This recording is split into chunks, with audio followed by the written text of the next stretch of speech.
Kantara chapter 1. കാന്താരയുടെ രണ്ടാം ഭാഗം എന്ന് പറയുമ്പോഴത്തേക്കും അതിന് മുമ്പ് നടന്ന സംഭവങ്ങളെക്കുറിച്ചാണ് ഈ ഒരു സിനിമ പറയുന്നത്.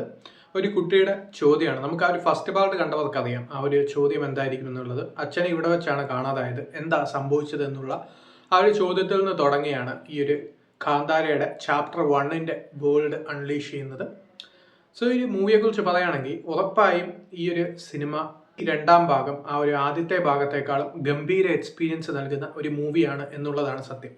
ഇപ്പോഴത്തെ അവസ്ഥയൊക്കെ നമുക്കറിയാം, മിക്ക സിനിമകളും അങ്ങനെ സെക്കൻഡ് പാർട്ട് ഇറങ്ങുന്ന ഒന്നും ആ ഒരു വലിയൊരു ഡിസപ്പോയിൻമെൻ്റ് ആയി മാറുന്നതല്ലാതെ കാര്യമായി വർക്കാവാറില്ല. അവിടെ കാന്താരയുടെ ചാപ്റ്റർ 1 ഒരു എക്സെപ്ഷനാണ്. കാരണം നമ്മൾ ഫസ്റ്റ് പാർട്ട് നോക്കുവാണെങ്കിൽ ആ ഒരു ഫസ്റ്റ് പാർട്ടിലെ പ്രീ ക്ലൈമാക്സ് സീൻ അല്ലാതെ ഒരു എബോവ് ആവറേജ് സംഭവം ഹൈ മൊമെന്റും കാര്യങ്ങളൊന്നും ഇല്ലാത്തൊരു മൂവിയാണ്. ഋഷഭ് ഷെട്ടിയുടെ പെർഫോമൻസിലാണ് ആ ഒരു സീക്വൻസസ് ഒക്കെ ഫസ്റ്റ് പാർട്ടിൽ ആ ക്ലൈമാക്സ് പോർഷൻസ് ഒക്കെ എലവേറ്റ് ചെയ്യുന്നത്. പക്ഷേ ഇങ്ങോട്ട് വരുമ്പോഴത്തേക്കും അതുപോലെ ഒരു ഹയർ മൊമെന്റ്സിന്റെ അയ്യരുകളി തന്നെ ഉണ്ട് എന്ന് വേണമെങ്കിൽ പറയാം. കാരണം സെക്കൻഡ് ഹാഫിൽ മെയിനായിട്ട് അനാവശ്യമായി കാര്യമായി വലുതായിട്ട് സമയമൊന്നും കളയുന്നില്ല. കാരണം അത്രയും നല്ല തിയേറ്ററിക്കൽ എക്സ്പീരിയൻസ് ഉള്ള മൊമെന്റ്സ് സിനിമയിൽ ഉടനീളമുണ്ട്. ഫസ്റ്റ് ഹാഫിലെ ആദ്യത്തെ അരമണിക്കൂർ, ഇന്റർവെൽ ബ്ലോക്കിന് മുമ്പുള്ള ഒരു 25-30 മിനിറ്റ്. സോ അങ്ങനെയുള്ള പല പല സംഭവങ്ങൾ നല്ല കിഡിലൻ അറ്റ്മോസ്ഫിയർ ആണ് ആ ഒരു കാന്താര ആ ഒരു ലൗഡ് അറ്റ്മോസ്ഫിയർ ഒക്കെ ഒരുക്കി വെക്കുന്നത്. അതിൻ്റെ കൂടെ തന്നെ ഈ ഒരു ഋഷഭ് ഷെട്ടിയുടെ പെർഫോമൻസ് എടുത്ത് പറയേണ്ട ഒന്നാണ്. കാരണം എന്താണെന്ന് വെച്ചാൽ ഇങ്ങനെയുള്ള ഒരു പെർഫോമൻസ് ഇദ്ദേഹത്തിനെ കൊണ്ടല്ലാതെ വേറെ ആരെ കൊണ്ടെങ്കിലും ചെയ്യാൻ പറ്റുമോ എന്ന് ചോദിച്ചാൽ ഇല്ല എന്ന് തന്നെ പറയേണ്ട വരും. സോ അതാണ് അദ്ദേഹത്തിൻ്റെ ആ ഒരു ഡെഡിക്കേഷൻ. ആ ഒരു ഡബ്ബിംഗ് ഒക്കെ നമുക്ക് കേൾക്കുമ്പോൾ തന്നെ അറിയാം, ഒരു സൗണ്ട് ഒക്കെ എടുക്കുന്നത്, ആ ഒരു ഡബ്ബിങ്ങും സംഭവങ്ങളും ഒക്കെ, ആ ഒരു സൗണ്ടും കാര്യങ്ങളും ഒക്കെ തന്നെ വളരെ ഗംഭീരമായിട്ടാണ് സ്ക്രീനിൽ അതിൻ്റെ ഔട്ട്പുട്ട് വന്നിരിക്കുന്നത്.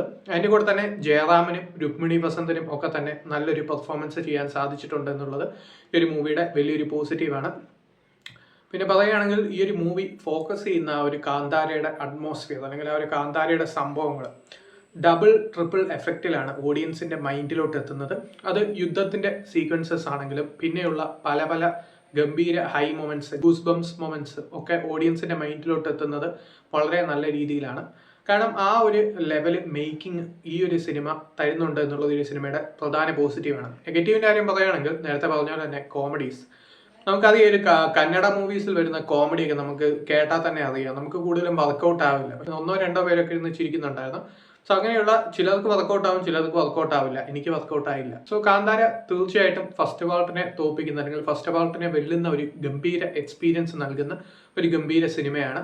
So you should must watch it in theatres. കാരണം എന്താണെന്ന് വെച്ചാൽ ആ ഒരു ലൗഡ് അറ്റ്മോസ്ഫിയർ, ആ ഒരു പല പല സംഭവങ്ങൾ, ഒരു ക്ലൈമാക്സ് കഴിഞ്ഞുള്ള ഒരു സംഭവമൊക്കെ വരുന്നുണ്ട്. അതൊക്കെ വളരെ നല്ലൊരു എക്സ്പീരിയൻസിലോട്ടാണ് നമ്മളെ കൊണ്ടുപോകുന്നത്. ഒരു ബാക്ക്ഗ്രൗണ്ട് സ്കോർ ആണെങ്കിലും മ്യൂസിക് ആണെങ്കിലും പെർഫോമൻസസ് ആണെങ്കിലും പ്രൊഡക്ഷൻ ഡിസൈൻ ആണെങ്കിലും എൻ്റെ ടെക്നിക്കൽ ഡിപ്പാർട്ട്മെന്റ് ആണെങ്കിലും എല്ലാം കൊണ്ടും മികച്ചു നിൽക്കുന്ന ഒരു ഗംഭീര എക്സ്പീരിയൻസ് ആണ് കാന്താര ചാപ്റ്റർ 1 നൽകുന്നത്. ഇത് അടുത്ത പാർട്ടും ഉണ്ടാവും എന്നുള്ളൊരു എൻഡിങ്ങിലാണ് ഈ ഒരു സിനിമ തീരുന്നത്. അതുകൊണ്ട് തന്നെ ഇപ്പോൾ തന്നെ അടുത്ത പാർട്ടിന് വെയിറ്റിംഗ് ചെയ്യുന്ന രീതിയിലാണ് ആ ഒരു എൻഡിങ് വന്നിരിക്കുന്നത്. സോ എല്ലാവരും തീർച്ചയായിട്ടും കണ്ടിരിക്കേണ്ട ഒരു മൂവിയാണ് കാന്താര. ഇങ്ങനെയുള്ള ലൗഡ് അറ്റ്മോസ്ഫിയർ ആണ് ഈ ഒരു മൂവി നൽകുന്നത്. സോ അങ്ങനെയുള്ള സംഭവങ്ങളൊക്കെ തന്നെ നല്ലൊരു എഫക്റ്റിലാണ് ഈ ഒരു മൂവി തന്നിരിക്കുന്നത്.